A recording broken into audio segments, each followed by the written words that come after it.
Okay, so let's first talk about the deck. It has 2 layers of fiberglass bamboo and 6 layers of genuine Canadian maple. The flex on the board reminds me of the Evolve GTR, which is still pretty much my favorite deck.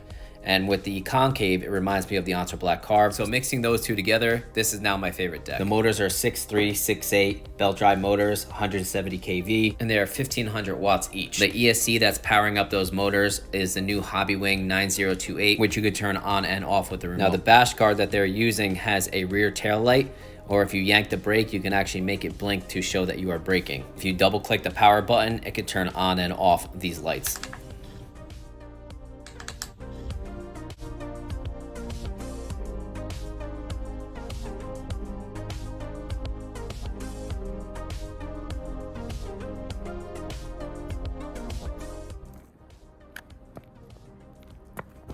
One, 2, 3, go.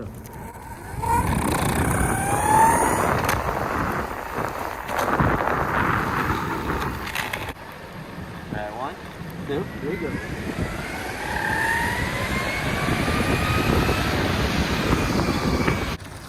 Alright, 1, 2, 3, go.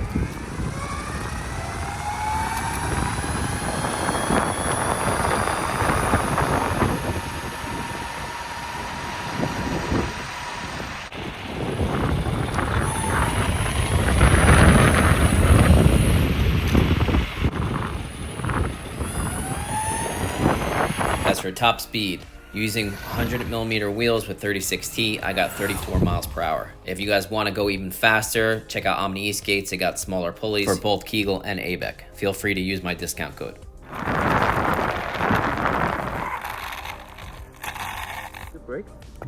As for range, first things first, I'm 155 pounds, and of course it was very cold out. Now this battery setup is a 12S 3P 15 amp hour battery utilizing LG cells.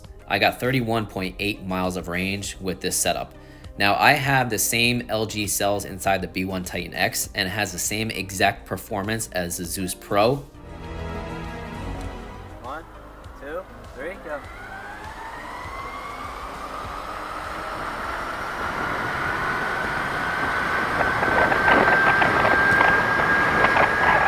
Okay, so here are the facts. The Titan X and the Zeus Pro have the same exact performance. They're both 13S 4P setups, so obviously it's a bigger battery, and they're both above 900 watt hours. Now the Balrog X is 666 watt hours. Now last year I did a Zeus Pro range test with 107mm wheels, and I got 37 miles of range. So not only is this a smaller battery, but it's similar in range to the Zeus Pro and the Titan X. The point I'm trying to make that the LG cells are very underrated. Now when it comes to the performance, it feels just like the Titan X and the Zeus Pro in my opinion.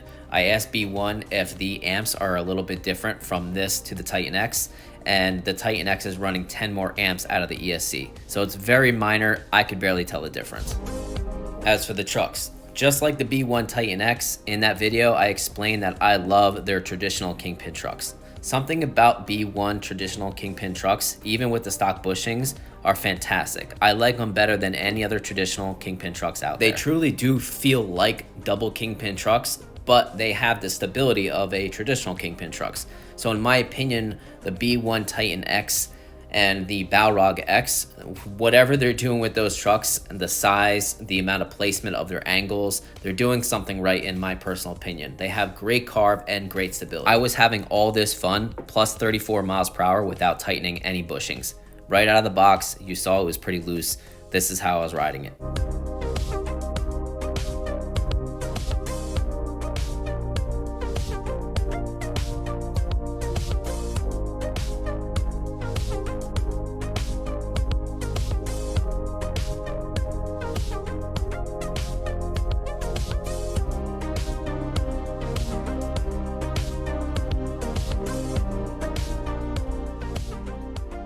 Okay, so let's talk about these Hyderdrive InGen 100mm wheels.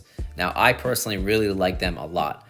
They seem like they copied the face of the boas a little bit, but in my personal opinion, I like them a little bit better. They're definitely softer with the 74A durometer when the boas are 76.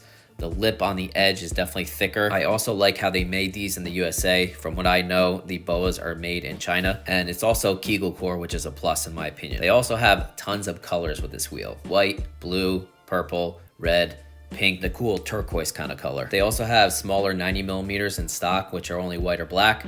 And they also sell different size belts, bearings, speed cream, pulleys, all kinds of different accessories. They also sell a few X-Way products like the Atlas, the X-Way Flex, the X-Way Wave, and basically the whole X-Way line. Also use my discount code eSkateUnity for a small discount. So now let's see how these wheels do in really bad roads, maybe light grass, and of course the grip.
Final thoughts. So first and foremost, in my personal opinion, this is by far the most slept on 2-in-1 board out there, especially being under $1,200. I personally think traditional kingpin trucks with a flex deck with this concave is awesome. Even with the old Balrog that was a 10S setup, I did quite a few videos when it comes to testing out wheels with that setup, and I love that board. Now this one has a wider deck, a little bit better flex, a bigger battery, definitely more power, more range, and much needed concave. Now this board has all that. Is it a super long range, super powerhouse performance board? No, but it'll definitely perform better than something like the Wago AT2 Plus or the Real RS. And on top of that, it will compete against the bigger 2-in-1 boards. Will it beat it? No. But if you're in a group ride and people are riding $2,000, $3,000 boards, you'll be able to keep up just fine. And you'll have plenty of range for a group ride. I just love the stance of this board. It's flex. It has good power for the money. It comes with that free brake light / tail light. And it's just a good bang for buck 2-in-1 board. If you have that $1,100 to $1,200 range, I definitely think this board is the way to go. Also, their customer service is very good. Besides Backfire and Ace Deck, I would say B1 is up there when it comes to the China-based customer service. The best way I can describe this board is if you want a Zeus Pro, but in a bamboo version, go with this board. Thank you for watching, guys. Please comment, like, share, subscribe. Have a good one, guys.